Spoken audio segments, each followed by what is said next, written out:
మా బంధువులారా, సనాతన ధర్మ రక్షణ కోసం మన పూర్వీకులు అందించిన దివ్యజ్ఞానాన్ని భావి తరాలకు చేరవేయడం కోసమే మనందరి ఈ కలయిక. ఈ దివ్యగాథను, ఇందులో ఉన్న పరమ రహస్యాలను ఎవరైతే పూర్ణ విశ్వాసంతో వింటారో వారి ఇంట దారిద్ర్యం అన్నమాటే వినిపించదు. ధర్మాన్ని రక్షించే వారిని ఆ ధర్మమే కాపాడుతుంది. ఈ పవిత్ర కాలంలో మన సంస్కృతిని, సంప్రదాయాలను గౌరవిస్తూ మీరు చేసే ఈ శ్రవణం కేవలం విజ్ఞానం మాత్రమే కాదు, 7 తరాల పాటు మీ వంశాన్ని రక్షించే మహాపుణ్యఫలం. లోక బాంధవుడైన ఆ సూర్యనారాయణ మూర్తి తన రథాన్ని నూతన దిశగా నడిపించే వేళ, కాలచక్రం మరో మలుపు తిరుగుతున్న అద్భుత ఘట్టమిది. జనవరి మాసము మొదటి రోజు, ప్రకృతి అంతా కొత్త పుంతలు తొక్కుతున్న వేళ, బ్రాహ్మీ ముహూర్తాన ఆ తులసి కోట వద్ద మనం చేసే చిన్న ప్రయత్నం మహావృక్షమై మన జీవితాలను సస్యశ్యామలం చేస్తుంది. ఓ పుణ్యవతి, వినుము. లోకంలో సంపద అందరికీ లభిస్తుంది, కాని ఆ సంపద నిలకడగా ఉండాలన్నా, అది ధర్మబద్ధంగా ఖర్చు కావాలన్నా ఆ మహాలక్ష్మి స్వరూపమైన తులసిమాత అనుగ్రహం అత్యంత ఆవశ్యకం. ఎవరైతే ఈ పవిత్రమైన తెల్లవారుజామున నిద్ర మేల్కొని గృహాన్ని శుద్ధి చేసుకుని మనసును దైవ చింతనలో నిలుపుతారో వారి ఇంట అరిష్టాలు తొలగిపోతాయి. అలక్ష్మి ఆ ఇంటి వాకిలి దాటి వెళ్లిపోతుంది. పూర్వం ఒకానొక సందర్భంలో నారద మహర్షి వైకుంఠానికి వెళ్లి ఆ శ్రీమన్నారాయణుడిని ఇలా ప్రశ్నించారు. స్వామీ, లోకంలో మానవులు అనేక కష్టాలు పడుతున్నారు. దరిద్రం అనేది వారిని నీడలా వెన్నాడుతోంది. ఒక తరం చేసిన పాపం 7 తరాల వరకు వెంటాడుతుందని శాస్త్రాలు చెబుతున్నాయి కదా. మరి ఆ దరిద్రం నుండి విముక్తి పొంది వంశాభివృద్ధి చెందడానికి సులభమైన మార్గం లేదా అని అడిగారు. అప్పుడు ఆ మందహాస వదనుడైన శ్రీమన్నారాయణుడు ఇలా పలికాడు. నారదా, కాల ప్రభావం చేత మానవులు ఆచారాలను విస్మరిస్తున్నారు. ఏ ఇంట్లో అయితే తులసి కోట దీపధూప నైవేద్యాలతో కళకళలాడుతుందో అక్కడ నేను, లక్ష్మీదేవి నిరంతరం నివాసముంటాము. ముఖ్యంగా కాలం మారుతున్న వేళ, అంటే నూతన సంవత్సర ఆరంభంలో తెల్లవారుజామున తులసిమాత చెంత 5 ప్రత్యేక ఉపాయాలు చేసేవారికి 7 తరాల దరిద్రం నశించి అష్టైశ్వర్యాలు సిద్ధిస్తాయి. ఆ 5 ఉపాయాలలో మొదటిది అత్యంత ప్రాధాన్యత కలిగినదే. అదే తులసి కోట వద్ద సంకల్ప బలంతో చేసే దీపారాధన. సాధారణంగా మనం ప్రతిరోజూ దీపం వెలిగస్తాము. కాని ఈ పవిత్రమైన రోజున బ్రాహ్మీ ముహూర్తంలో, అంటే సూర్యోదయానికి 2 గంటల ముందుగానే నిద్రలేవాలి. తలస్నానం ఆచరించి శుభ్రమైన వస్త్రాలు ధరించాలి. ఆవు పేడతో తులసి కోట ముందరాలికి బియ్యపు పిండితో పద్మం ముగ్గు వేయాలి. గుర్తుంచుకోండి, ఈ ముగ్గు కేవలం అలంకారం కాదు, అది ఒక యంత్రం. ఆ పద్మం మధ్యలో ఒక మట్టి ప్రమిదను ఉంచాలి. ఆ ప్రమిదకు పసుపు, కుంకుమలు అలంకరించి అందులో 2 వత్తులను ఒకటిగా చేసి వేయాలి. దీనిని ఏకవత్తి అని అంటారు. ఇది జీవాత్మ, పరమాత్మల అనుసంధానానికి ప్రతీక. ఆ ప్రమిదలో కేవలం ఆవు నెయ్యి మాత్రమే పోయాలి. ఆవు నెయ్యి లక్ష్మీదేవికి అత్యంత ప్రీతిపాత్రమైనదే. ఆ దీపాన్ని వెలిగించేటప్పుడు మీ మనసులో ఉన్న కోరికను, అంటే మీ ఇంట్లో ఉన్న ఆర్థిక ఇబ్బందులు తొలగిపోవాలని గట్టిగా సంకల్పించుకోవాలి. ఆ దీపకాంతి తులసి దళాల మీద పడుతున్నప్పుడు ఆ గాలి మన శరీరానికి తగిలితే మనలో ఉన్న ప్రతికూల శక్తి నశించి సకల నాడులు ఉత్తేజితం అవుతాయి. ఇది కేవలం ఆధ్యాత్మిక అంశమే కాదు, దీని వెనుక గొప్ప ఆరోగ్య రహస్యం కూడా దాగి ఉంది. తెల్లవారుజామున తులసి నుండి వెలువడే ప్రాణవాయువు మన ఊపిరితిత్తులకు ఎంతో మేలు చేస్తుంది. ఆ సమయంలో మనం పఠించాల్సిన మంత్రం ఒకటి ఉంది. తులసి శ్రీమహాలక్ష్మి విద్యావిద్యే యశస్విని, ధర్మ్యాధర్మాననే దేవి నమస్తే పరమేశ్వరి. ఈ మంత్రాన్ని 3 సార్లు ఉచ్చరిస్తూ తులసి కోట చుట్టూ 3 ప్రదక్షిణలు చేయాలి. ఇలా చేయడం వల్ల మన చుట్టూ ఒక రక్షణ కవచం ఏర్పడుతుంది. ఆ సంవత్సరం పొడవునా ఎటువంటి దుష్ట శక్తులు మన దరిచేరవు. ఇక 2వ ఉపాయం ఏమిటో తెలుసా? అది తులసి మాతకు సమర్పించే అక్షతార్చన. సాధారణంగా అక్షతలు అంటే విరిగిపోని బియ్యం. కాని ఈ విశేషమైన రోజున అక్షతలను ఎలా సిద్ధం చేసుకోవాలో ఒక పద్ధతి ఉంది. కొద్దిగా పసుపు, కొద్దిగా ఆవు నెయ్యి కలిపిన బియ్యాన్ని తీసుకుని వాటిని తులసి కోట ముందు ఉంచాలి. మీ దరిద్రం 7 తరాల నుండి వస్తున్నదైనా అది తొలగిపోవాలని కోరుకుంటూ ఆ అక్షతలను తులసిమాత పాదాల చెంత సమర్పించాలి. ఈ ప్రక్రియ చేస్తున్నప్పుడు మీ పితృదేవతలను మనసులో స్మరించుకోవాలి. ఎందుకంటే మనకు కలిగే దరిద్రం లేదా అరిష్టాలు ఒక్కోసారి పితృదోషాల వల్ల కూడా సంభవిస్తాయి. ఈ అక్షతార్చన ద్వారా ఆ పితృదోషాలు తొలగిపోయి వారి ఆశీస్సులు మనకు లభిస్తాయి. ఆ బియ్యం గింజలు లక్ష్మీ స్వరూపంగా భావించి పూజానంతరం వాటిని మీ ధనము దాచుకునే బీరువాలో లేదా గల్లా పెట్టెలో ఉంచుకుంటే అక్కడ ధనం ఎప్పుడూ నిండుగా ఉంటుంది. ఆత్మ బంధువులారా, ఈ 5 ఉపాయాలలో ఇవి కేవలం ప్రారంభం మాత్రమే. అసలైన రహస్యాలు, ఆ తులసిమాతకు సమర్పించాల్సిన విశేషమైన నైవేద్యం మరియు దరిద్రాన్ని పారద్రోలే ఆ 3వ ఉపాయం గురించి వింటే మీరు ఆశ్చర్యపోతారు. కాలం గడుస్తున్న కొద్దీ ఈ ధర్మ ప్రచారం మరింత లోతుగా సాగాలి. ఈ కథను వింటున్న ప్రతిక్షణం మీ మనసులో ఒక నూతన ఉత్తేజం కలగడం మీరు గమనిస్తారు. ఆ పరంధాముడు చిరునవ్వుతో నారద మహర్షికి ఆ పరమ రహస్యాలను వివరిస్తూ ఇలా సాగుతున్నాడు. నారదా, లోకంలో దరిద్రం అనేది కేవలం ధనం లేకపోవడం మాత్రమే కాదు. మనసులో ప్రశాంతత లేకపోవడం, అనారోగ్యం, సంతానలేమి ఇవన్నీ కూడా దరిద్రపు వివిధ రూపాలే. వీటన్నింటినీ దూరం చేసే 3వ ఉపాయం అత్యంత శక్తివంతమైనదే. అదే తులసి తీర్థ సమర్పణ. సాధారణంగా ప్రతిరోజు మనం తులసికి నీరు పోస్తాము. కాని ఈ నూతన సంవత్సర ఆరంభ వేళ తెల్లవారుజామున సమర్పించే నీరు సాక్షాత్తు గంగాజలంతో సమానం. ఆ పవిత్రమైన బ్రాహ్మీ ముహూర్తంలో ఒక రాగపాత్రను తీసుకుని అందులో శుద్ధమైన జలాన్ని నింపాలి. ఆ నీటిలో కొద్దిగా పచ్చ కర్పూరం, 2 యాలకులు, 1 లవంగం వేయాలి. ఈ పదార్థాలు సాత్విక శక్తిని ఆకర్షించే గుణం కలిగి ఉంటాయి. ఈ జలాన్ని తులసి కోట వద్ద ఉంచి మీ 2 చేతులతో ఆ పాత్రను పట్టుకుని మీ మనసులోని వ్యధలను ఆ తల్లికి నివేదించుకోవాలి. ఆపై ఓం తులస్యై నమః అని 11 సార్లు స్మరిస్తూ ఆ జలాన్ని తులసి మొక్క మొదట్లో నెమ్మదిగా పోయాలి. ఇలా చేస్తున్నప్పుడు ఆ పాత్ర నుండి వచ్చే గలగల శబ్దం, ఆ పచ్చ కర్పూర పరిమళం మీ ఇంట్లోని ప్రతికూల శక్తులను పారద్రోలుతాయి. వాస్తు దోషాలు ఉన్నా ఈ ప్రక్రియ ద్వారా అవి తొలగిపోతాయని పురాణాలు ఘోషిస్తున్నాయి. ఆ జలం తులసి వేర్లకు తగిలినప్పుడు ఆ భూమి నుండి ఒక రకమైన దైవిక తరంగాలు ఉత్పన్నమవుతాయి. అవి మీ గృహమంతా వ్యాపించి ఒక రక్షణ కవచంలా మారుతాయి. అటుపిమ్మట 4వ ఉపాయం గురించి వినండి. ఇది తులసి మృత్తిక తిలకం. తులసి కోటలో ఉండే మట్టి సామాన్యమైనది కాదు. అది కోటి పుణ్యతీర్థాల సారం. ఆ తెల్లవారుజామున పూజ ముగిసిన తర్వాత తులసి మొక్క మొదట్లో ఉన్న కొద్దిపాటి మట్టిని తీసుకుని దానికి కొద్దిగా గంధం కలిపి నుదుట ధరించాలి. ఇలా చేయడం వల్ల బుద్ధి వికాసం కలుగుతుంది. ముఖ్యంగా ఇంట్లో ఉన్న పిల్లలకు, విద్యార్థులకు ఈ తిలకాన్ని దిద్దడం వల్ల వారిలో ఏకాగ్రత పెరుగుతుంది. దరిద్రం అనేది కేవలం బయట ఉండేది కాదు. అది అజ్ఞాన రూపంలో మన మెదడులో కూడా ఉంటుంది. ఆ అజ్ఞాన దరిద్రాన్ని ఈ మృత్తిక తిలకం హరిస్తుంది. నారద మహర్షి ఆశ్చర్యపోతూ, స్వామీ, ఇంతటి సులభమైన మార్గాలను మనుషులు ఎందుకు ఆచరించడం లేదు అని అడిగారు. అందుకు ఆ శ్రీహరి ఇలా బదులిచ్చాడు. నారదా, మాయ అనేది మనిషిని కమ్మివేస్తుంది. సులభమైన మార్గాల మీద నమ్మకం కలగదు. ఏదో కష్టమైన వ్రతాలు చేస్తేనే ఫలితం వస్తుందని భ్రమిస్తారు. కాని భక్తితో చేసే చిన్న కార్యమే కొండంత పుణ్యాన్ని ఇస్తుంది. ఈ తులసి పూజలో దాగ ఉన్న రహస్యమేమిటంటే, ఆ తల్లి పరమాత్మకు అత్యంత ప్రియమైనది. ఆమెను పూజిస్తే నేను ప్రసన్నుడనవుతాను. నేను ఉన్న చోట లక్ష్మీదేవి స్థిరంగా ఉంటుంది. ఇక్కడ ఒక దివ్యగాథను మనం స్మరించుకోవాలి. పూర్వం శంఖచుడు అనే రాక్షసుడు ఉండేవాడు. అతని భార్య బృంద. ఆమె పరమ పతివ్రత. ఆమె పాతివ్రత్యం వల్ల ఆ రాక్షసుడిని ఎవరూ జయించలేకపోయారు. చివరకు ఆ ధర్మాన్ని రక్షించడం కోసం, లోక కళ్యాణం కోసం విష్ణుమూర్తి ఒక లీలను ప్రదర్శించవలసి వచ్చింది. ఆ బృందయే తులసి మొక్కగా అవతరించింది. అందుకే తులసి లేని పూజను నేను స్వీకరించను అని ఆ పరంధాముడే స్వయంగా ప్రకటించాడు. బ్రాహ్మీ ముహూర్తాన మనం చేసే ఈ పనులు కేవలం ఒక ఆచారం కాదు, అది ఒక సంస్కారం. జనవరి మొదటి రోజున అందరూ వేడుకల్లో మునిగిపోతారు. కాని ధర్మం తెలిసినవారు, తమ జీవితాలను దిద్దుకోవాలని ఆకాంక్షించేవారు మాత్రం ఈ తులసిమాత శరణు కోరుతారు. ఆ సమయంలో ప్రకృతిలో ఉండే శక్తి అత్యున్నత స్థాయిలో ఉంటుంది. సూర్యుడు తన దిశను మార్చుకునే ఉత్తరాయణ పుణ్యకాలం సమీపిస్తున్న వేళ ఇది. తులసి కోట వద్ద ఆ తెల్లవారుజామున నిలబడితే ఆ చల్లని గాలిలో ఒక దైవిక స్పందన ఉంటుంది. ఆ సమయంలో అబద్ధాలు ఆడకూడదు, ఎవరినీ దూషించకూడదు.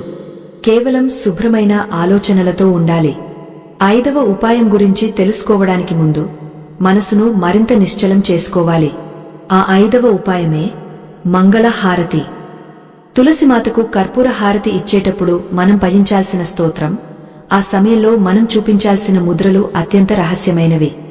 ధర్మరక్షణలో భాగంగా ఈ రహస్యాలను మనం తెలుసుకోవడం ఎంత ముఖ్యమో వాటిని ఆచరించడం కూడా అంతే ముఖ్యం.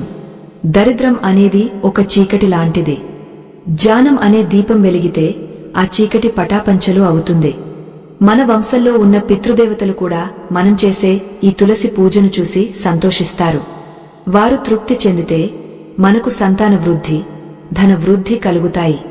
7 తరాల నుండి వెంటాడుతున్న కర్మఫలాలు ఈ ఒక్కరోజు చేసే నిష్ఠతో కరిగిపోతాయి అంటే అది ఆ తులసిమాత కరుణే. పుణ్యమూర్తులారా, ఈ ప్రయాణంలో మనం ఇంకా ఎన్నో అద్భుత విషయాలను తెలుసుకోబోతున్నాం. ఆ 5వ ఉపాయం ఏమిటి? ఆ రోజున తులసి కోట వద్ద మనం సమర్పించాల్సిన విశేషమైన నైవేద్యమేది? అది మన ఇంటి ఆర్థిక స్థితిని ఎలా మారుస్తుంది అనే విషయాలు మున్ముందు రాబోయే భాగాలలో అత్యంత ఆసక్తికరంగా ఉంటాయి. ఈ కథా ప్రవాహం మీ హృదయాలను తాకుతుందని, మీ జీవితాల్లో వెలుగులు నింపుతుందని నేను ఆశిస్తున్నాను. ఆ పరంధాముడు చిరునవ్వు చిందిస్తూ నారద మహర్షికి ఆ 5వ ఉపాయము గురించి ఇలా వివరించసాగెను. నారదా, ఈ 5వ ఉపాయము అన్నింటికంటే ప్రధానమైనది. దీనినే సమర్పణ అని అంటారు. తులసి కోట వద్ద దీపారాధన, అక్షతార్చన, తీర్థ సమర్పణ మరియు మృత్తిక తిలక ధారణ చేసిన పిదప ఆ తల్లికి అత్యంత ప్రీతిపాత్రమైన నైవేద్యాన్ని సమర్పించాలి. ఆ తెల్లవారుజామున ఆవు పాలు, బెల్లము మరియు కొద్దిగా మిరియాల పొడి కలిపిన ప్రసాదాన్ని ఆ తల్లికి నివేదించాలి. ఇది కేవలం ఆహారము కాదు, ఇది ఆయుర్వేద శక్తి కలిగిన అమృతము. ఈ నైవేద్యాన్ని సమర్పించేటప్పుడు మనం ఒక విశేషమైన ముద్రను ప్రదర్శించాలి. 2 చేతులను జోడించి కళ్ళు మూసుకుని మన హృదయపూర్వక కృతజ్ఞతను ఆ తల్లికి చాటుకోవాలి. అమ్మా, ఈ గృహము నీది, ఈ సంపద నీది, మేము కేవలం నీ సేవకులం అనే భావన మనలో కలగాలి. ఎప్పుడైతే మనిషిలో అహంకారము నశించి శరణాగతి భావము కలుగుతుందో అప్పుడే ఆ మహాలక్ష్మి అనుగ్రహం పరిపూర్ణంగా లభిస్తుంది. ఆ నైవేద్యం పెట్టిన తర్వాత కర్పూర హారతి ఇవ్వాలి. ఆ కర్పూర జ్యోతిని వెలిగించి తులసి కోట చుట్టూ 3 సార్లు తిప్పుతూ ఆ పొగను గృహమంతా వ్యాపించేలా చూడాలి. ఆ కర్పూర పరిమళం మరియు తులసి నుండి వచ్చే దివ్యవాయువు కలిసి ఇంట్లోని వాస్తు దోషాలను, దుష్టశక్తులను పారద్రోలుతాయి. 7 తరాల నుండి మన వంశాన్ని వెంటాడుతున్న దరిద్రం ఈ హారతి వెలుగులో కరిగిపోతుంది. నారదుడు ఆశ్చర్యముతో ఇలా అన్నాడు, దేవా, జనవరి మాసము మొదటి రోజున ఈ ఉపాయాలు చేయడం వెనుక ఉన్న కాల మహిమ ఏమిటి? అప్పుడు విష్ణుమూర్తి ఇలా బదులిచ్చెను, నారదా, కాలము అనేది నా స్వరూపము. ప్రతి క్షణము పవిత్రమైనదే అయినప్పటికీ నూతన సంవత్సర ఆరంభము అనేది మానసిక సంకల్పానికి ఒక గొప్ప వేదిక. పాత కర్మలను వదిలి కొత్త జీవితాన్ని ప్రారంభించాలనే తపన మనిషిలో ఆ రోజు బలంగా ఉంటుంది. ఆ బలమైన సంకల్పముతో బ్రాహ్మీ ముహూర్తము వంటి దివ్యకాలము తోడైతే అసాధ్యమైనది ఏదీ లేదు. తులసి కోట వద్ద నిలబడి మనం చేసే ఈ 5 ఉపాయాలు మన శరీరంలోని 6 చక్రాలను ఉత్తేజితం చేస్తాయి. ఆవు నెయ్యి దీపము చూపే వెలుగు మన కళ్లకు, కర్పూర పరిమళం మన నాసికకు, తులసి తీర్థము మన నాలుకకు, మృత్తిక తిలకము మన నుదుటికి మరియు ఆ దైవిక స్పర్శ మన చర్మమునకు ఒక దివ్యమైన అనుభూతిని ఇస్తాయి. దీనివల్ల మనలో ఉన్న నకారాత్మక ఆలోచనలు నశించి సకారాత్మక శక్తి వృద్ధి చెందుతుంది. ఆత్మ బంధువులారా, ఆలోచించండి. మన పూర్వీకులు ఏ పని చేసినా దాని వెనుక ఒక లోతైన అర్థం ఉండేది. తులసి కోటను ఇంటి ముందర ఉంచడం వెనుక ఉద్దేశ్యం ప్రతిరోజు మనం ఆ దైవిక శక్తిని దర్శించుకోవాలనే. దరిద్రం అనేది కేవలం డబ్బు లేకపోవడం కాదు, ఇంట్లో గొడవలు ఉండటం, అనారోగ్యం పాలవ్వడం, పిల్లలు మాట వినకపోవడం, ఇవన్నీ కూడా దరిద్రపు చిహ్నాలే. ఈ 5 ఉపాయాల వల్ల ఇవన్నీ తొలగిపోయి ఇల్లు నందనవనంలా మారుతుంది. ఈ దివ్య ప్రక్రియలో మనం పాటించాల్సిన మరో ముఖ్యమైన నియమము ఉంది. అదే మౌనము. తులసి పూజ చేసేటప్పుడు సాధ్యమైనంత వరకు మౌనంగా ఉండాలి. మనసులో మంత్రం జపించాలే తప్ప బయటకు అనవసరమైన మాటలు మాట్లాడకూడదు. ఆ నిశ్శబ్దంలోనే దైవం మనతో మాట్లాడుతుంది. ఆ తెల్లవారుజామున పక్షుల కిలకిలరావాలు, ఆ చల్లని గాలి మనకు ప్రకృతి ఇచ్చే ఆశీర్వాదాలు. ఇక ఈ పూజ ముగిసిన తర్వాత ఆ రోజంతా మనం ఎలా ఉండాలో తెలుసా? మన నోటి నుండి ఒక్క కఠినమైన మాట కూడా రాకూడదు. ఎవరినీ కించపరచకూడదు. ముఖ్యంగా అనాథలకు లేదా ఆకలితో ఉన్నవారికి మీ శక్తి మేరకు అన్నదానం చేయాలి. తులసి మాతకు చేసిన పూజకు ఫలితం తోటి ప్రాణికి చేసే సేవలోనే ఉంటుంది. ఎవరైతే ఈ నియమాలను పాటిస్తారో వారికి ఆ సంవత్సరం పొడవునా ఎటువంటి ఆటంకాలు ఎదురవ్వవు. నారద మహర్షికి ఆ పరంధాముడు ఇంకా ఎన్నో రహస్యాలను వివరించాడు. 7 తరాల దరిద్రం పోవడానికి కేవలం ఈ 5 ఉపాయాలే కాకుండా ఆ రోజున మనమిచ్చే దానము కూడా ఒక ముఖ్యమైన పాత్ర పోషిస్తుంది. ఆ దానము ఎవరికి ఇవ్వాలి, ఏ వస్తువును దానం చేస్తే వంశాభివృద్ధి కలుగుతుంది అనే విషయాలు మనకు ఆశ్చర్యాన్ని కలిగస్తాయి. ఈ దివ్యగాథలో మనం ఇంకా లోతుగా ప్రయాణించవలసి ఉంది. నారద మహర్షి మనసులో కలిగిన సందేహాన్ని గమనించిన ఆ పరమాత్మ మందహాసముతో ఇలా సెలవిచ్చారు. వంశోద్ధారక నారదా, దరిద్రము అనేది కేవలం ప్రస్తుత జన్మలోని కర్మల ఫలితము మాత్రమే కాదు. అది 7 తరాల నుండి మన పితృదేవతలు చేసిన దోషాల వల్ల కూడా సంభవించవచ్చును. అందుకే ఈ నూతన సంవత్సర ఆరంభ వేళ తెల్లవారుజామున చేసే తులసి పూజలో గోగ్రాసం సమర్పించడం అనేది ఒక రహస్య ఉపాయము. ఆ పుణ్యకాలమున తులసి కోట వద్ద పూజ ముగించుకున్న తర్వాత మీ ఇంటి దరిదాపుల్లో ఉండే ఆవుకు పచ్చగడ్డిని కాని లేదా నానబెట్టిన బియ్యాన్ని బెల్లముతో కలిపి కాని తినిపించాలి. ఆవు శరీరంలో 3 కోటి దేవతలు కొలువై ఉంటారు. ఎప్పుడైతే ఆ గోమాత తృప్తిగా ఆహారాన్ని స్వీకరిస్తుందో అప్పుడు మీ పితృదేవతలు శాంతిస్తారు. పితృదేవతలు శాంతించిన చోట దరిద్రము నిలవదు. వారు సంతృప్తి చెందితే ఆ వంశము పచ్చగా ఉంటుంది. పుత్ర పౌత్రాభివృద్ధి కలుగుతుంది. స్వామీ, ఈ తులసి పూజలో వాడే ద్రవ్యాలకు అంతటి శక్తి ఎలా వచ్చింది అని నారదుడు అడుగగా ఆ జగన్నాటక సూత్రధారి ఇట్లు వివరించెను. నారదా, తులసి మొక్క కేవలం ఒక వృక్షం కాదు, అది నా అంతరంగ శక్తి యొక్క స్వరూపం. సూర్యోదయానికి ముందు ప్రకృతిలో ఉండే ప్రాణశక్తి అత్యంత స్వచ్ఛంగా ఉంటుంది. ఆ సమయంలో తులసి దళాల నుండి వెలువడే గాలిని పీల్చిన వారికి అకాల మృత్యు భయము తొలగిపోతుంది. ముఖ్యంగా జనవరి 1 రోజున సూర్యుడు తన కిరణాలను భూమిపైకి ప్రసరింపజేసే వేళ తులసి కోట వద్ద వెలిగించే దీపము ఆ కాంతిని ద్విగుణీకృతం చేస్తుంది. ఆత్మ బంధువులారా, ఇక్కడ మనం గమనించాల్సిన ఒక గూఢార్థం ఉంది. దరిద్రం అనేది మన ప్రాణశక్తి తక్కువగా ఉన్నప్పుడు మనల్ని ఆవహిస్తుంది. ఎప్పుడైతే మనం బ్రాహ్మీ ముహూర్తాన లేచి ఆ దివ్య కార్యాల్లో నిమగ్నమవుతామో అప్పుడు మన ప్రాణశక్తి వృద్ధి చెందుతుంది. ఆ శక్తి మన చుట్టూ ఒక కాంతి వలయాన్ని ఏర్పరుస్తుంది. ఆ వలయాన్ని దాటి ఏ నకారాత్మక శక్తి మన ఇంట్లోకి ప్రవేశించలేదు. ఈ పూజలో మనం వాడే పసుపు అనేది మంగళప్రదమైనది మరియు క్రిమిసంహారిణి. తులసి కోటను పసుపుతో అలంకరించడం వల్ల సూక్ష్మ క్రిములు నశించడమే కాక అది సౌభాగ్యాన్ని ప్రసాదిస్తుంది.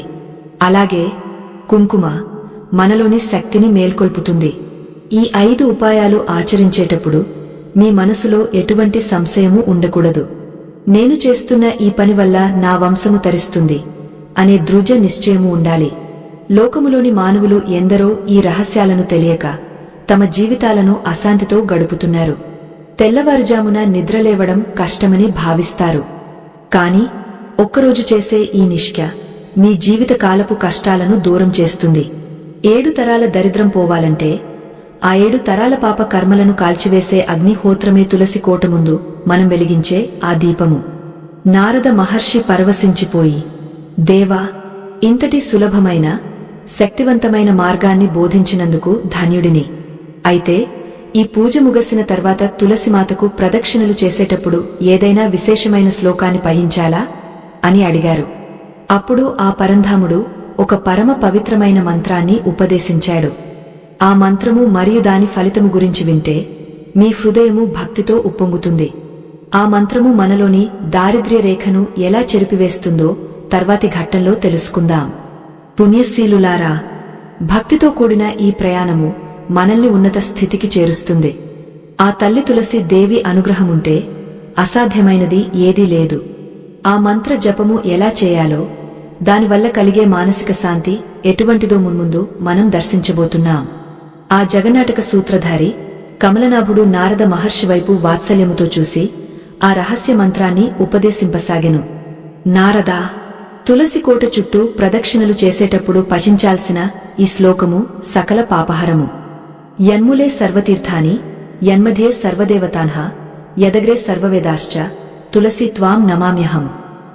అనగా ఆ తల్లి వేర్ల వద్ద సకల పుణ్యతీర్థములు కొలువై ఉన్నాయి. ఆమె మధ్య భాగమున సకల దేవతలు నివసిస్తున్నారు. ఆమె అగ్రభాగమున చతుర్వేదములు విరాజిల్లుతున్నాయి. అటువంటి దివ్య స్వరూపినికి నేను నమస్కరిస్తున్నాను అని దీని భావము.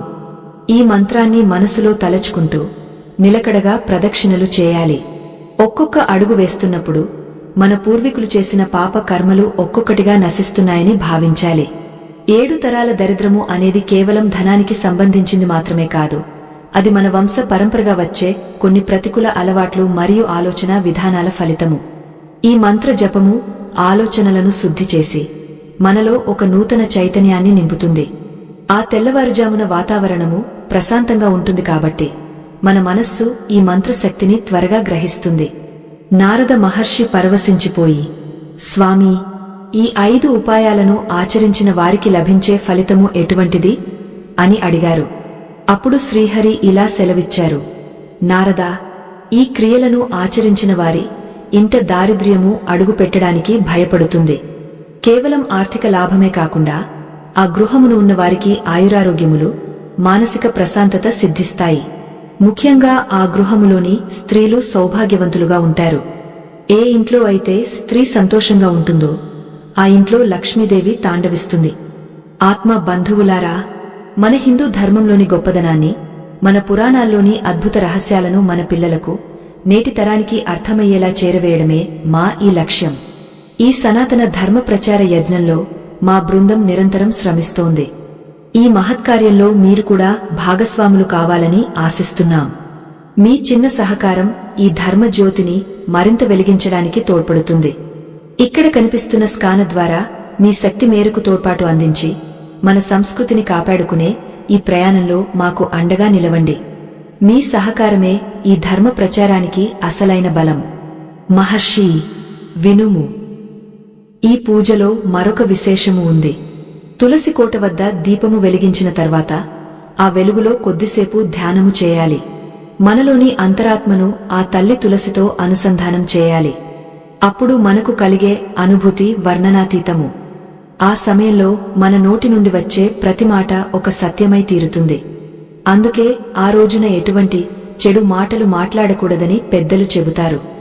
ఆ తెల్లవారుజామున మనం చేసే సంకల్పమే మన భవిష్యత్తును నిర్ణయిస్తుంది. జనవరి మాసము మొదటి రోజున లోకమంతా బాహ్య వేడుకలలో మునిగిపోతే ధర్మం తెలిసిన వారు మాత్రం ఈ అంతరంగక శుద్ధిని ఎంచుకుంటారు. ఈ 5 ఉపాయాలు ఒక క్రమ పద్ధతిలో చేయడం వల్ల మన శరీరంలోని నాడులు శుద్ధి చేయబడతాయి. తులసి నుండి వచ్చే ఓజస్సు మనల్ని వ్యాధి నిరోధక శక్తి కలిగిన వారిగా మారుస్తుంది. దరిద్రం అనేది బలహీనులను ఆశ్రయిస్తుంది. కాని ఆ తల్లి తులసి అనుగ్రహమున్నవారిని అది స్పర్శించలేదు. ఈ పూజానంతరము తులసి మాతకు సమర్పించిన ఆ తీర్థాన్ని ఇంటిలోని వారందరూ స్వీకరించాలి. ఆ తీర్థము మన రక్తమును శుద్ధి చేసి మనలో సత్వగుణమును పెంచుతుంది. సత్వగుణము ఉన్నచోట జ్ఞానము ఉంటుంది. జ్ఞానము ఉన్నచోట సంపద స్థిరంగా ఉంటుంది. నారదుడు ఆ పరంధాముని పాదములకు నమస్కరించి, దేవా, ఈ రహస్యములను లోకానికి చాటి చెప్పే భాగ్యము నాకు ప్రసాదించినందుకు ధన్యుడిని అని పలికెను. కాని ఈ పూజలో మనం చేయకూడని పనులు కూడా కొన్ని ఉన్నాయి. ఆ నియమాలను అతిక్రమిస్తే ఫలితము దక్కకపోగా దోషము చుట్టుకుంటుంది. ఆ నిషిద్ధ కార్యములు ఏమిటో, ఆ రోజున మనం పాటించాల్సిన ఆహార నియమములేమిటో తెలుసుకోవడం కూడా అంతే ముఖ్యం. దరిద్రాన్ని పారద్రోలే ఈ ప్రయాణంలో ప్రతి అడుగు ఆచితూచి వేయాలి. ఆ తల్లి కరుణ కటాక్ష వీక్షణాలు మనపై ప్రసరించాలంటే మనలో నిష్కల్మషమైన భక్తి ఉండాలి. ఆ జగన్నాటక సూత్రధారి మాటలను అత్యంత శ్రద్ధతో ఆలకిస్తున్న నారద మహర్షి వినమ్రంగా ఇలా అడిగారు. మహాప్రభా, ఈ దివ్యమైన 5 ఉపాయాలను ఆచరించేటప్పుడు మానవులు తెలియక చేసే పొరపాట్లు ఏమిటి? ఏ పనులు చేయడం వల్ల ఈ పూజా ఫలము దక్కకుండా పోతుంది? వాటిని కూడా వివరిస్తే లోకానికి మేలు కలుగుతుంది కదా. అప్పుడు ఆ శ్రీమన్నారాయణుడు మందహాసముతో ఇలా సెలవిచ్చారు. నారదా, అతి ముఖ్యమైన విషయమేమిటంటే ఆ పవిత్రమైన నూతన సంవత్సర ఆరంభ దినమున అంటే జనవరి మాసము మొదటి రోజున ఎట్టి పరిస్థితుల్లోనూ తులసి దళములను కోయరాదు. చాలామంది పూజ కోసమని ఆ రోజే ఆ తల్లి దేహము నుండి ఆకులను తుంచుతారు. అది ఆ తల్లిని గాయపరచడమే అవుతుంది. పూజకు కావలసిన తులసి దళములను ముందు రోజే సేకరించి ఉంచుకోవాలి. ఆ రోజున కేవలం పూజ, ప్రార్థన మాత్రమే ఉండాలి తప్ప ఆ తల్లికి ఎటువంటి కష్టము కలిగించకూడదు. నారదా, గుర్తుంచుకో, దరిద్రము అనేది కేవలం బయట నుండి రాదు. అది మనం చేసే అపరాధాల ద్వారా కూడా మన ఇంట్లోకి ప్రవేశిస్తుంది. ఆ తెల్లవారుజామున తులసి కోట వద్ద దీపారాధన చేసిన తర్వాత ఆ గృహములో ఎవరూ నిద్రపోకూడదు. సూర్యోదయము వరకు దైవ చింతనలోనే గడపాలి. సూర్యుడు ఉదయించిన తర్వాత నిద్రపోవడం వల్ల ఆ ఇంట్లోని లక్ష్మీ కటాక్షము హరించిపోతుంది. దీనినే నిద్రా దరిద్రము అని అంటారు. 7 తరాల దరిద్రాన్ని పోగొట్టుకోవాలని సంకల్పించినప్పుడు ఆ ఒక్కరోజు అలసత్వాన్ని వదిలిపెట్టాలి. మరొక ముఖ్యమైన నియమము ఆహార నియమము. ఆ పవిత్రమైన రోజున గృహములో ఎటువంటి తామసిక ఆహారము వండకూడదు. మాంసాహారము, ఉల్లి, వెల్లుల్లి వంటి పదార్థాలకు దూరంగా ఉండాలి.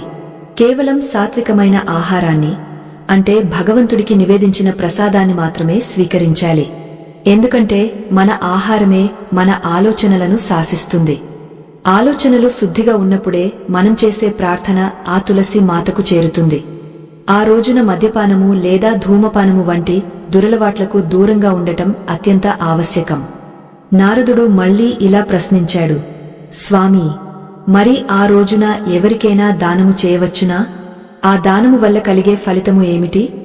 అప్పుడు ఆ పరమాత్మ ఇలా బదులిచ్చారు, నారదా, దానము అనేది ఒక యజ్ఞము. ముఖ్యంగా ఆ తెల్లవారుజామున తులసి పూజ ముగించిన తర్వాత మీ శక్తి మేరకు పసుపు, కుంకుమలు లేదా పండ్లను ముత్తైదువులకు దానము చేయాలి.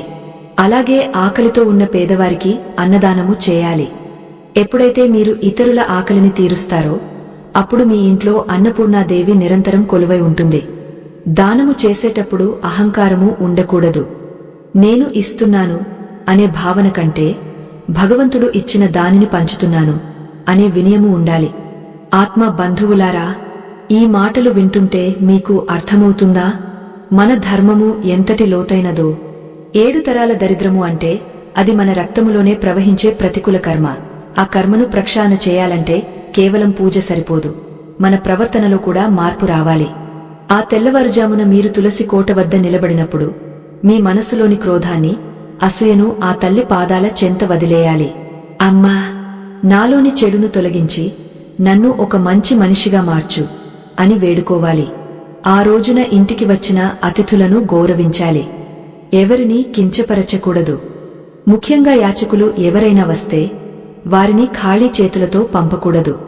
1 రూపాయి అయినా సరే లేదా పిడికెడు బియ్యమైనా సరే ప్రేమతో ఇవ్వాలి. ఆ ఇచ్చే గుణమే మీ దరిద్రాన్ని పారద్రోలుతుంది. లోభివాని ఇంట లక్ష్మి ఉండదు, దాతవాని ఇంట దరిద్రము ఉండదు. ఇది సనాతన ధర్మం చెప్పే సత్యం. నారద మహర్షి ఆ జగన్నాథుని మాటలకు పరవశించి, దేవా, ఈ 5 ఉపాయాలు ఆచరిస్తూ ఈ నియమాలను పాటించే వారికి 7 తరాల దరిద్రం పోవడమే కాకుండా మోక్షము కూడా సిద్ధిస్తుందా అని అడిగారు. అప్పుడు ఆ విష్ణుమూర్తి ఇలా వివరించారు, నారదా, ఎవడైతే ఫలితము ఆశించకుండా కేవలం భక్తితో ఆ తులసిని సేవించునో వానికి నేను లొంగపోతాను. అటువంటి భక్తుని పాదధూళి సోకిన భూమి పవిత్రమవుతుంది. 7 తరాల దరిద్రమే కాదు, 7 తరాల పాపములు కూడా దగ్ధమైపోతాయి. కాని మానవులకు ఒక సందేహము రావచ్చు. మేము అపార్ట్మెంట్లలో ఉంటున్నాము, మాకు తులసి కోట లేదు కదా, మరి మా పరిస్థితి ఏమిటి అని. దీనికి కూడా ఆ పరంధాముడు ఒక అద్భుతమైన మార్గాన్ని సూచించారు. స్థలము లేని చోట మనసులోనైనా ఆ తల్లిని ఎలా పూజించాలో, ఆ మానసిక పూజ వల్ల కలిగే ఫలితము ఏమిటో తెలుసుకోవడం ఈ కాలంలో ఎంతో అవసరం. ఆ విశేషాలు, మరిన్ని ఆసక్తికరమైన విషయాలు మనం తదుపరి భాగంలో తెలుసుకుందాం.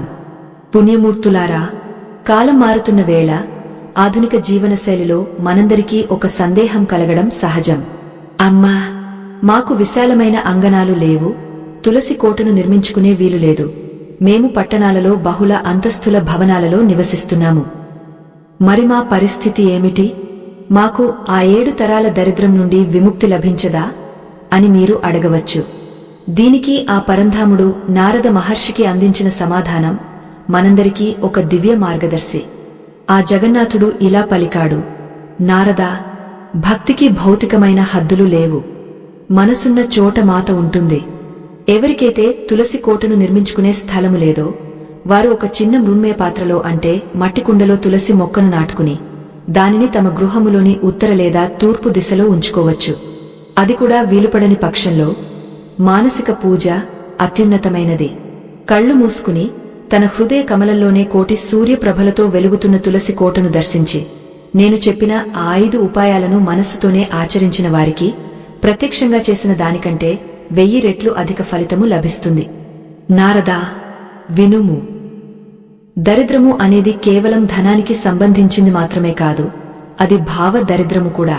నాకు ఏమీ లేదు, నేను ఏమీ చేయలేను అనుకోవడం అతి పెద్ద దరిద్రము. కాని ఆ జనవరి 1 రోజున తెల్లవారుజామున నిద్రలేచి నా గృహము మహాలక్ష్మి నిలయము, నా వంశము పునీతమైనది అని ఏ మానవుడైతే సంకల్పించుకుంటాడో వాని దరిద్రము అప్పుడే సగం నశించిపోతుంది. మిగిలిన సగము ఈ తులసి పూజ ద్వారా తొలగిపోతుంది. ఆత్మ బంధువులారా, ఆ తెల్లవారుజామున తులసి కోట వద్ద మనం చేసే దీపారాధనలో మరొక రహస్యముంది. దీపము వెలిగించేటప్పుడు వాడే వత్తి పత్తి తో చేసినదే ఉండాలి. ఆ పత్తి మన అహంకారానికి ప్రతీక, ఆవు నెయ్యి మన భక్తికి ప్రతీక, ఆ అగ్ని జ్ఞానానికి ప్రతీక. మనలోని అహంకారము భక్తి అనే నెయ్యితో కలిసి జ్ఞానము అనే అగ్నిలో దగ్ధమైపోవాలి. అప్పుడే మన జీవితాలలో చీకటి తొలగ వెలుగులు విరుస్తాయి. ఆ వెలుగు చూసి దరిద్ర దేవత ఆ దరిదాపుల్లోకి కూడా రాదు. నారద మహర్షి పరవశించి ఇలా అడిగారు: స్వామీ, మరి ఆ రోజున తులసి కోట వద్ద చేసే ప్రార్థనలో దేనిని కోరుకోవాలి? కేవలం సంపదనే కోరాలా? అప్పుడు ఆ పరమాత్మ చిరునవ్వుతో ఇలా బదులిచ్చారు: నారదా, అల్పమైన వాటిని కోరడం మానవ సహజం. కాని జ్ఞాని అయినవాడు ధర్మబద్ధమైన జీవనాన్ని కోరుకుంటాడు. ధర్మము ఎక్కడ ఉంటుందో అక్కడ జయము ఉంటుంది. జయము ఉన్నచోట లక్ష్మి స్వయంగా వచ్చి చేరుతుంది. అందుకే ఆ రోజున ధర్మప్రాప్తిని కోరుకోవాలి. మన పిల్లలు సంస్కారవంతులుగా పెరగాలని, మన వంశము లోక కళ్యాణం కోసం తోడ్పడాలని ప్రార్థించాలి. ఆ తెల్లవారుజామున తులసి దేవి నుండి వెలువడే ఆ చల్లని గాలిలో ఒక రకమైన వైద్య గుణం ఉంటుంది. ఆ గాలి మన శరీరంలోని ప్రాణశక్తిని పెంచుతుంది. జ్యోతిష్య శాస్త్ర రీత్యా తులసి మొక్క బుధ గ్రహానికి ప్రతీక. బుధుడు బుద్ధికి కారకుడు. ఎప్పుడైతే మన బుద్ధి సరిగా ఉంటుందో మనం చేసే నిర్ణయాలు సరిగ్గా ఉంటాయి. సరైన నిర్ణయాలే మనల్ని ఉన్నత స్థితికి చేరుస్తాయి. తద్వారా దరిద్రం అనే మాటే మన జీవితాల్లో ఉండదు. 7 తరాల నుండి మనల్ని వెన్నాడుతున్న దురదృష్టాలు కూడా ఈ బుద్ధి వికాసం వల్ల తొలగిపోతాయి. నారదా, మరొక రహస్యము వినుము. ఆ నూతన సంవత్సర ఆరంభ దినమున తులసి పూజ ముగిసిన తర్వాత మీ ఇంట్లోని పెద్దల పాదాలకు నమస్కరించాలి. తులసిమాత ఆశీస్సులతో పాటు తల్లిదండ్రుల దీవెనలు తోడైతే ఆ గృహము సాక్షాత్తు వైకుంఠమే అవుతుంది. పెద్దలను గౌరవించని చోట తులసి ఉన్నా కూడా ఫలితము దక్కదు. ఎందుకంటే పెద్దలు మన వంశ వృక్షానికి వేర్ల వంటివారు. ఆ వేర్లకు భక్తి అనే నీరు పోసినప్పుడే వంశము అనే వృక్షము పచ్చగా ఉంటుంది. ఈ దివ్యగాథను వింటున్న పుణ్యమూర్తులారా, ఆలోచించండి. మన సనాతన ధర్మం ఎంతటి గొప్ప జీవన సూత్రాలను మనకు అందించిందో. ఈ 5 ఉపాయాలు కేవలం ఆచారాలు కాదు, అవి మనల్ని మనం సంస్కరించుకునే మార్గాలు. ఆ తల్లి తులసి దేవి కరుణా కటాక్షాలు మీ అందరిపై ఉండాలని నేను ఆకాంక్షిస్తున్నాను. కాని ఈ పూజానంతరము మనం చేసే ఒక ముఖ్యమైన పని ఉంది. అదే తులసిమాత శ్లోక పఠనము. ఆ శ్లోకములోని ప్రతి అక్షరము మన దరిద్రాన్ని ఎలా హరిస్తుందో, దాని వెనుక ఉన్న ఆ మంత్రశక్తి ఏమిటో మనం మున్ముందు తెలుసుకోబోతున్నాం. నారద మహర్షి అత్యంత వినమ్రతతో ఆ జగత్ప్రభువు పాదపద్మములకు ప్రణమిల్లి ఇలా అడిగారు: స్వామీ, ఆ దివ్యమైన శ్లోకమును, దాని అంతరార్థమును ఉపదేశించండి. ఏ అక్షరమాల అయితే 7 తరాల దారిద్ర్యమును రూపుమాపుతుందో, ఏ నామస్మరణ అయితే లక్ష్మీ కటాక్షమును స్థిరం చేస్తుందో దానిని వినాలని కుతూహలంగా ఉంది. అప్పుడు ఆ మందహాస వదనుడైన శ్రీమన్నారాయణుడు పరమ పవిత్రమైన తులసి కవచము లోని సారాంశాన్ని వివరిస్తూ ఇలా పలికారు. నారదా, జనవరి 1 రోజున ఆ తెల్లవారుజామున తులసి కోట ముందు నిలబడి మనస్సును నాపై లగ్నం చేసి ఈ నామాలను స్మరించాలి.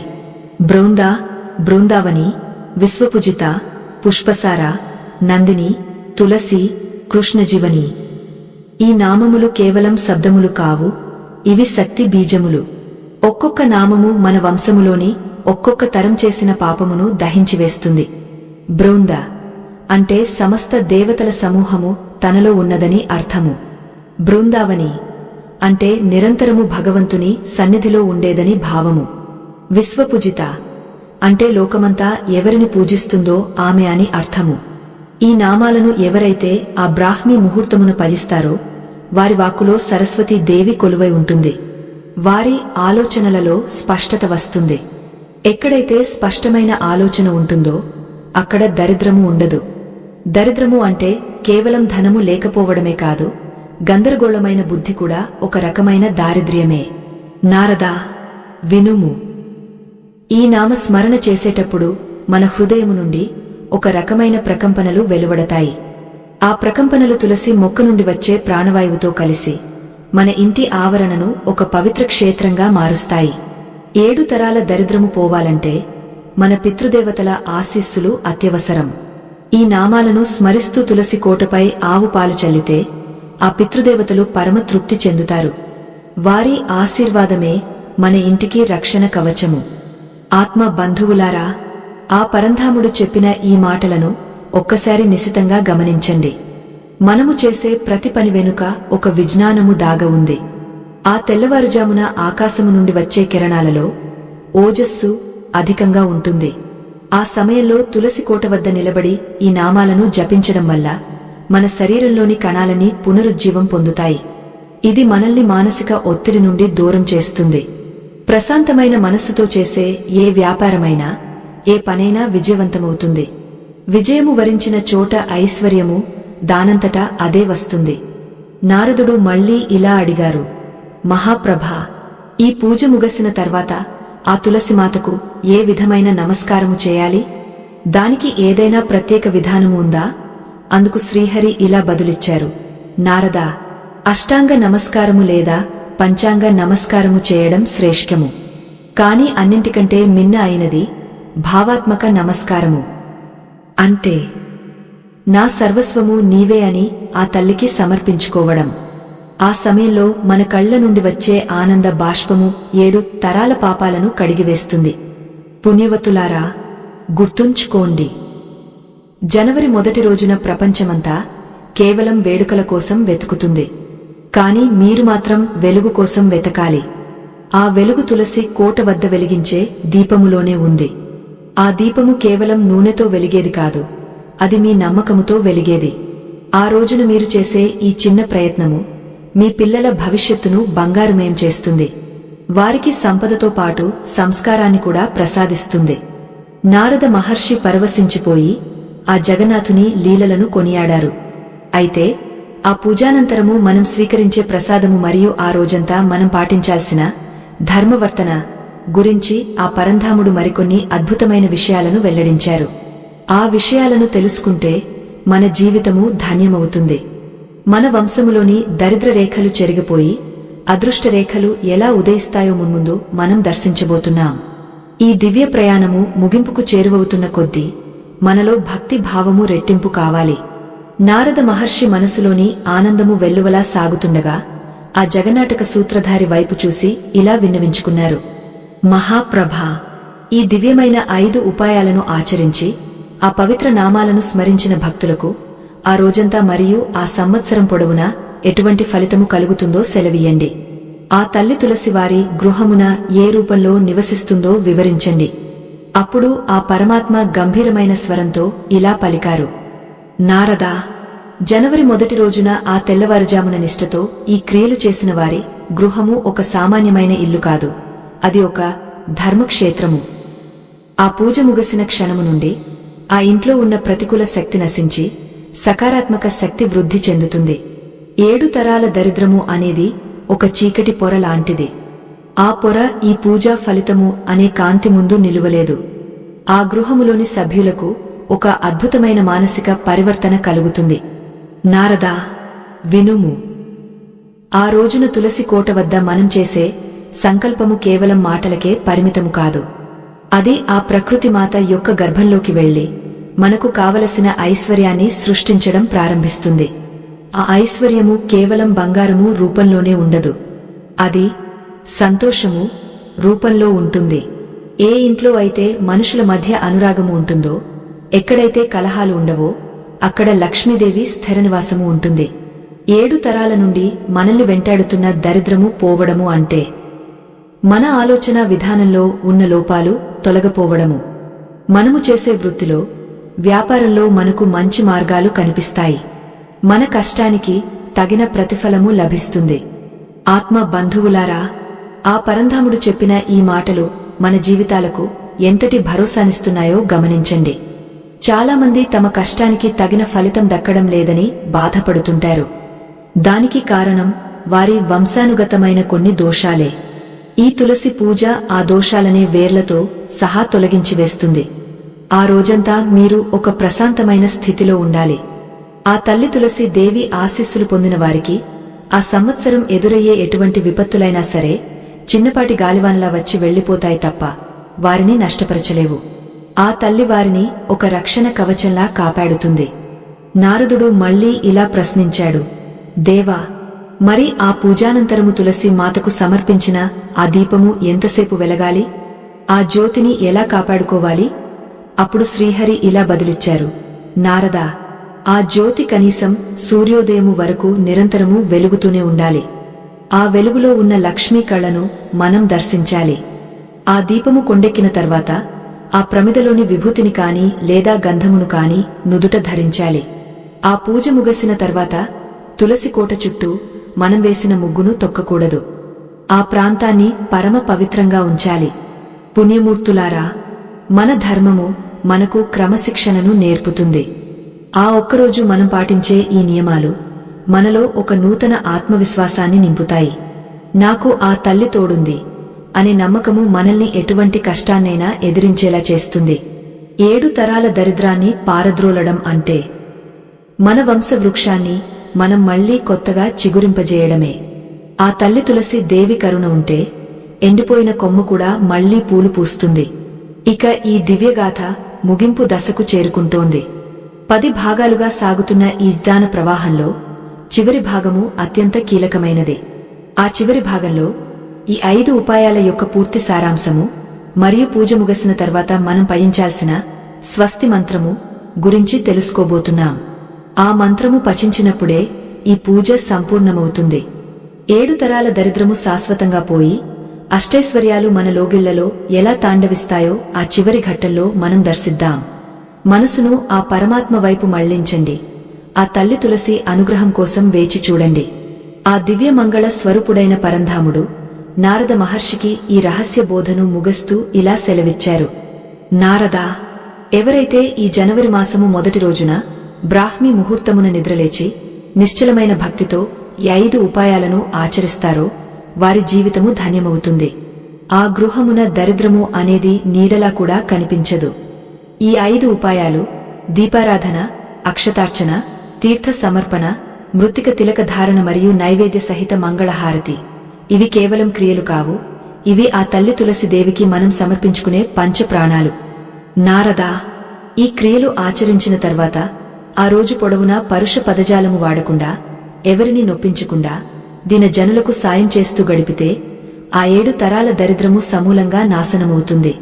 మన వంశములోని పితృదేవతలు తృప్తి చెంది తమ వారసులకు అష్టైశ్వర్యాలు కలగాలని ఆశీర్వదిస్తారు. ఏ ఇంట్లో అయితే తులసి కోట నిరంతరం వెలుగుతూ మంగళప్రదంగా ఉంటుందో ఆ ఇల్లు నా హృదయముతో సమానము. అక్కడ లక్ష్మీదేవి చంచలత్వము వీడి స్థిరముగా నివాసముంటుంది అని పలికి ఆ శ్రీహరి అంతర్ధానమయ్యారు. నారద మహర్షి ఆ దివ్యజ్ఞానాన్ని పొంది ముల్లోకాలలో ఈ పవిత్ర మార్గాన్ని ప్రచారం చేస్తూ సాగిపోయారు. ఆత్మ బంధువులారా, ఈ గాథలోని పరమార్థము ఒక్కటే. భగవంతుడు మన నుండి కోరేది ఆడంబరాలు కాదు, కేవలం స్వచ్ఛమైన భక్తి. ఈ నూతన సంవత్సర ఆరంభవేళ తెల్లవారుజామున మీరు చేసే ఈ చిన్న ప్రయత్నము మీ కుటుంబములోని చీకట్లను తొలగించి వెలుగులు నింపుతుంది. 7 తరాల నుండి మనల్ని వేధిస్తున్న ఆర్థిక ఇబ్బందులు, అనారోగ్యాలు, మానసిక అశాంతి అన్నీ ఆ తులసిమాత కరుణతో పటాపంచలు అవుతాయి. మన సనాతన ధర్మాన్ని, సంస్కృతిని భావి తరాలకు అందించడం మనందరి బాధ్యత. ఈ జ్ఞాన యజ్ఞంలో మీరు అందించే చిన్న సహాయం ఈ ధర్మజ్యోతిని ఆరిపోకుండా కాపాడుతుంది. ఇది కేవలం ఒక వీడియో కాదు, మన పురాణ వైభవాన్ని చాటి చెప్పే ఒక ప్రయత్నం. ఈ కథను విన్న మీరు ఆచరణలో కూడా ఆ తల్లిని సేవించి ఆమె అనుగ్రహాన్ని పొందాలని మనస్ఫూర్తిగా కోరుకుంటున్నాను. భక్తి అనేది ఒక బీజము. అది ఆచరణ అనే నీటితో వృక్షమై ఫలితాలను ఇస్తుంది. మిత్రులారా, ఈ దివ్యగాథ ఇక్కడితో సంపూర్ణమైంది. మన ధర్మాన్ని కాపాడుకోవడానికి, మన వారసత్వాన్ని 10 కాలాల పాటు నిలబెట్టుకోవడానికి చేసే ఈ చిన్న ప్రయత్నంలో మీ మద్దతు మాకు కొండంత అండ. ఈ వీడియో చివరిలో కనిపిస్తున్న స్కాన్ ద్వారా మీ శక్తి మేరకు ధర్మనిధిని అందించి ఈ ప్రచార రథాన్ని ముందుకు నడిపించడంలో మాకు తోడ్పండి.